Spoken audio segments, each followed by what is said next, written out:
নষ্ট হয়েও না, চরিত্রহীন হও। নারী দেখে দেখে শেষ হয়েও না। আজকে সেজদা নবী সাল্লাল্লাহু আলাইহি সাল্লামের এই কথার কোনো জবাব দিতে পারতাম। কিয়ামতের দিন আল্লাহর নবী আমলনামা দেখে জিজ্ঞেস করবে, উম্মত আনিসুর রহমান, আমার উম্মত তুমি 365 দিনে খোদার এক বছরে একদিনও ফজরের নামাজ পড়লা না, তুমি আমার উম্মত?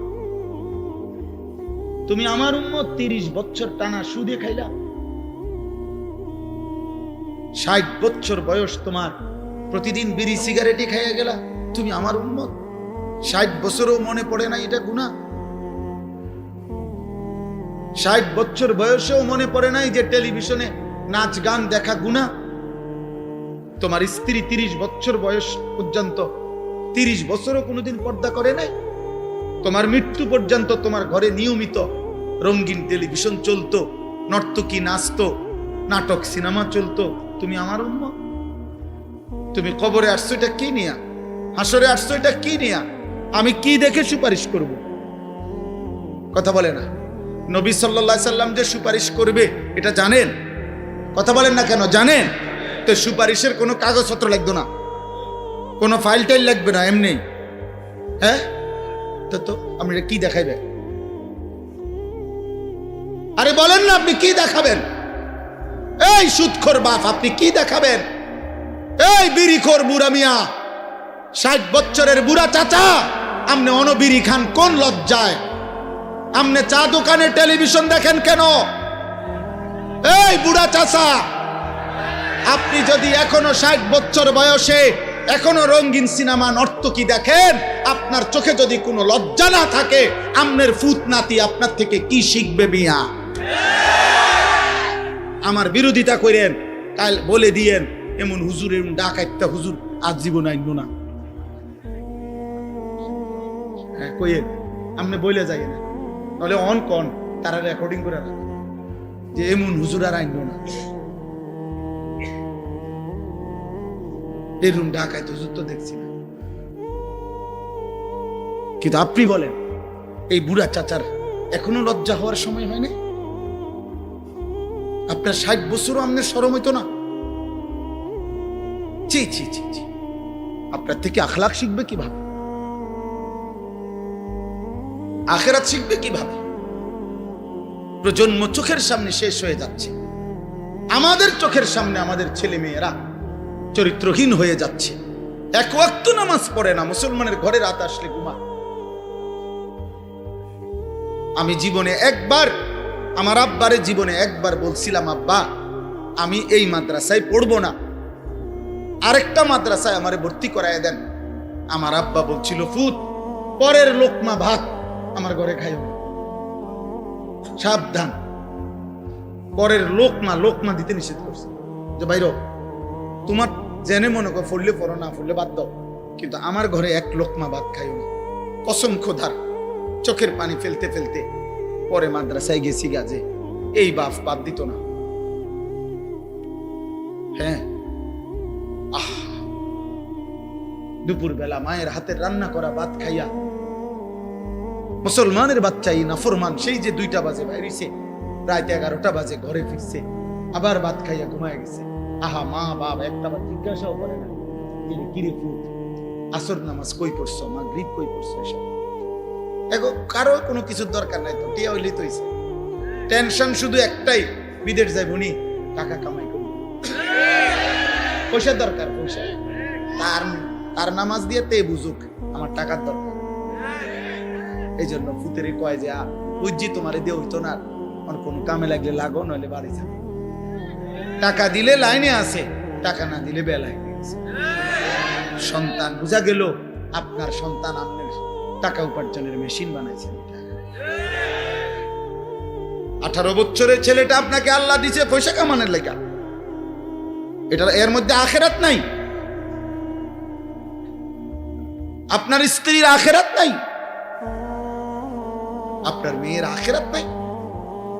এটাই সফলতা যে পয়সাওয়ালা জামাই চাইয়া মেয়েটা বিয়ে দিছি, খালাস সফল। আল্লাহ আমাদেরকে বুঝ দান করেন, আল্লাহ আমাদেরকে ফিকির দান করেন। অনুভূতি চাই বাবা। অভিভাবক আপনারা বদলান, আপনারা চেঞ্জ করেন, আপনারা হিসাব লাগান। এই সমাজ এমনি ছেড়ে দিলে হবে না, আগামী প্রজন্ম নিরাপদ থাকবে না। এই ছেলে পেলে এরা তোমরা বড় হইবা বাবা, আমার কথা বুঝো।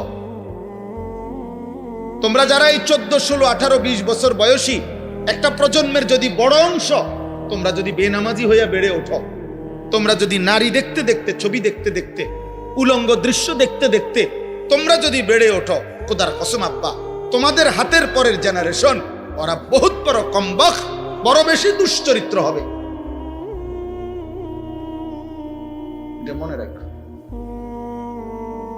আমি আমার আব্বারে দেখছি জীবনভর সাদা টুপি পরতেন।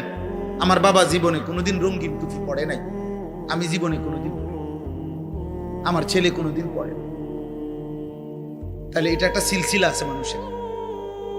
বাবার আসর থাকে মানুষের উপরে, মায়ের আসর থাকে, বংশের প্রভাব থাকে মানুষের উপরে।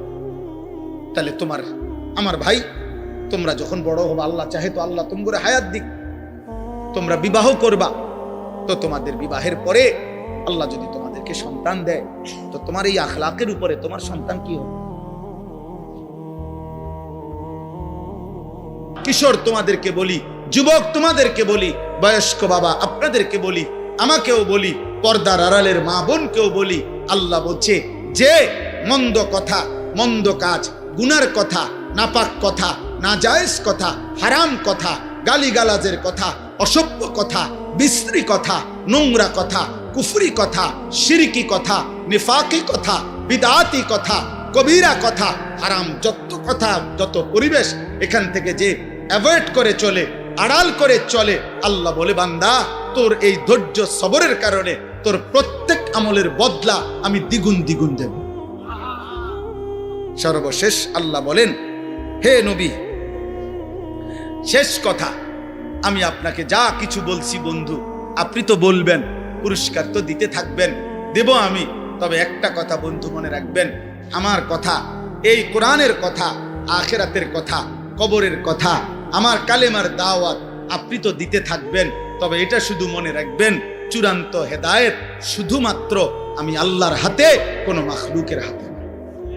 এই জন্য বাপ, আমি যে কথাটা মাঝখান দিয়ে বলছি, আমি যদি মৃত্যু পর্যন্ত বলে যাই, আমাদের সমস্ত হুজুররাও যদি মৃত্যু পর্যন্ত বলে যায়, পৃথিবীর সব বক্তা, সব ওয়াইজ, সব পীর, সব বুজুর্গ একত্রে বলে গেল, মূলত পরিবর্তন, হেদায়েত, চূড়ান্ত হেদায়েত এটা কার হাতে? আল্লাহর হাতে।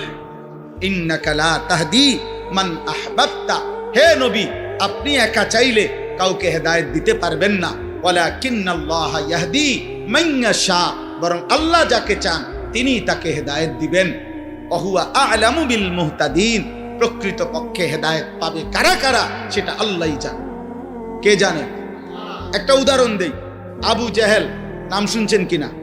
আবু লাহাব নাম শুনছেন কিনা? আবু বকর নাম শুনছেন কিনা? ওমর নাম শুনছেন কিনা? তো মনে করেন এই 4 জন মানুষের নাম বললাম, 4 জনই কুরাইশ, 4 জন একই বংশের লোক, একই মহল্লার মানুষ, একই মক্কার মানুষ, নবী সাল্লাল্লাহু আলাইহি সাল্লামের আশেপাশে থাকে। এরা আল্লাহ তাআলার দায়িত্ব নিয়ে পেয়ে নবী সাল্লাল্লাহু আলাইহি সাল্লাম কালেমার দাওয়াত, ইমানের দাওয়াত আবু জেহেলকেও দিছে, আবু লাহাবকেও দিছে, আবু বকরকেও দিছে, ওমরকেও দিছে। কিন্তু আসমানওয়ালা রব আল্লাহ বলছে, বন্ধু আবু বকরকে আমি নিলাম, আবু জেহেলকে নিলাম না, ওমরকে নিলাম, আবু লাহাবকে নিলাম না।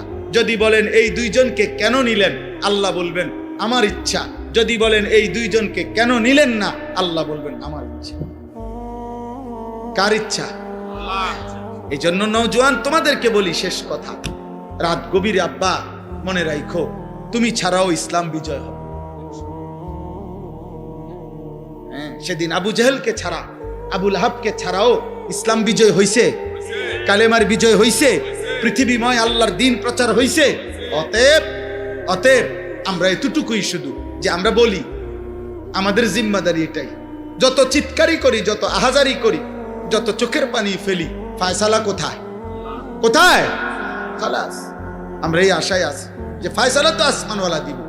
অতএব মাহদি আসবে, দাজ্জাল বের হবে, ইসলামের বিজয় হবে, দাজ্জালের পতন হবে, ইহুদিদের পতন হবে, পৃথিবীময় ইসলামের খেলাফত উড়বে, কালেমার পতাকা উড়বে। খোদার কসম, আগামী দিনে আরেকবার কসম খোদার, নবী বলছে যদি ইসরাফিলের ফু দিতে আর একদিনও বাকি থাকে কিয়ামতের, তবুও মাহদী আসবে, দাজ্জাল বের হবে, যুদ্ধ হবে, ঈসা আলাইহিস সালাম আসমান থেকে নেমে আসবে, ইহুদিদের শেষ বেঈমানের পতন হবে, মৃত্যু হবে, আল্লাহর কালেমা, ঈমানের পতাকা, ইসলামের খেলাফা সারা পৃথিবীময় আরেকবার প্রতিষ্ঠিত হবে। খোদার কসম, এটা আখিরি নবীর ফয়সালা। নবী সাল্লাল্লাহু আলাইহি সাল্লাম এটা বলেছেন। অতএব ঈমানদার যুবক, দ্বীনের জন্য, মাহাদির জন্য, ইসলামের জন্য, কালেমার জন্য কয়জন লাগবে? এই ফয়সালা কার হাতে? কারে নেবে? এই ফয়সালা কার হাতে? অতএব চরিত্রহীন যুবক, লম্পট যুবক, নারী, অশ্লীল ছবি, জিনা ব্যভিচারের দৃশ্য দেখে তোমরা যারা আছো, মনে করো না তোমার মতো অপদার্থের জন্য ইসলাম আটকায় যাবে। তোমার মতো আকামলা ছাড়াও ইনশাআল্লাহ ইসলামের বিজয় হবে, কালেমার বিজয় হবে। কিন্তু একদিন চোখ বন্ধ হইলে দেখবা, কবরে গেলে ফেরেশতা তোমার মতো নাফরমানকে লাথি দিয়া কবরে পাঠাইবে জাহান্নামে। সেদিন বুঝবা এই মৌলবীদের কথা কতটা দরকার ছিল। সেদিন বুঝবা এটুকু নামাজ পড়তে পারত, সেদিন বুঝবা আল্লাহরে ডাকতে পারতা ইচ্ছা করে, শরীর স্বাস্থ্য সবই ছিল, কিন্তু নাফরমানি করতে। অতএব রাত গভীরে আমি বললাম, সমস্ত কিশোর যুবক ভাই, দয়া করে নষ্ট হয়েও না। এই পৃথিবী তোমারে মনে রাখবেন, কেউ তোমার জন্য বসে নাই রে আব্বা। তুমি অ্যাক্সিডেন্ট করে দেখো, পিছনের গাড়ি থামে না, ছাড়ি দিয়ে যায় না।